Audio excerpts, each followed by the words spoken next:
சங்கீதம் 78 23 24 அவர் உயரத்துள்ள மேகங்களும் கட்டளையிட்டு வானத்தின் கதவுகளை திறந்து மன்னாவை அவளுக்கு ஆகாரமாக வர்ஷிக்க பண்ணி வானத்தின் தானியத்தை அவர்களுக்கு கொடுத்தார் என்று வேத வாக்கு நமக்கு சொல்லுகிறதை நாம் கேட்டோம்.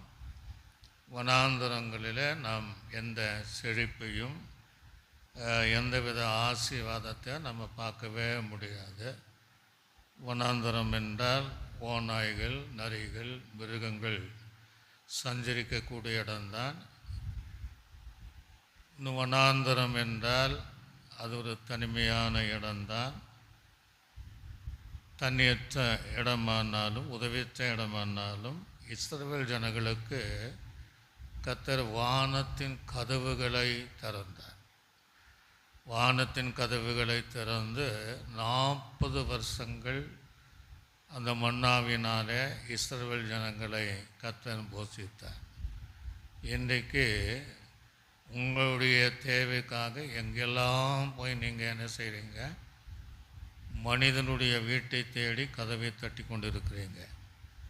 தேவைகள் சந்திக்கப்படுவதில்லை. எல்லா வீட்டு கதவுகளும் உங்களுக்கு அடைக்கப்பட்டு இருக்கிற இந்த நேரத்தில் நீங்கள் வானத்தின் கதவை நோக்கி தட்டுங்கள், திறக்கப்படும் என்கிற வேத வாக்கின்படி நீங்கள் தட்டுவீர்கள் என்று சொன்னால் தேவன் உங்களுக்காக வானத்தின் கதவுகளை திறப்பார்.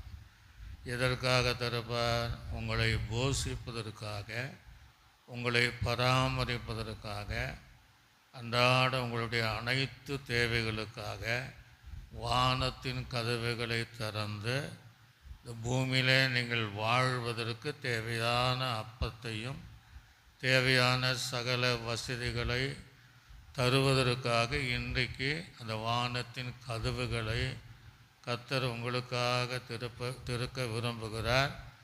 ஆகவே நாம் அதற்காக ஆயத்தமாக இருக்கணும். அவர் அப்பத்தையும் தண்ணீரையும் ஆசீர்வதித்து உன் வியாதியை உன்னை விட்டு அவன் விலக்குவார் என்கிற வாக்கின்படி கர்த்தர் இன்று முதல் உனக்கு ஆகாரம் குறைவில்லாமல், தண்ணீர் குறைவில்லாமல், அடுத்தவங்கிட்ட கையை ஏந்தாதபடி இன்றைக்கு வானத்தின் கதவுகளை திறந்து உன் குடும்பத்துக்கு தேவையான சகல ஆகாரங்களை தேவன் தர வல்லவராக இருக்கிறார். எல்லா ஆண்டவரே, இந்த வசனத்தின்படி வானத்தின் கதவுகளை திறந்து பூமியில்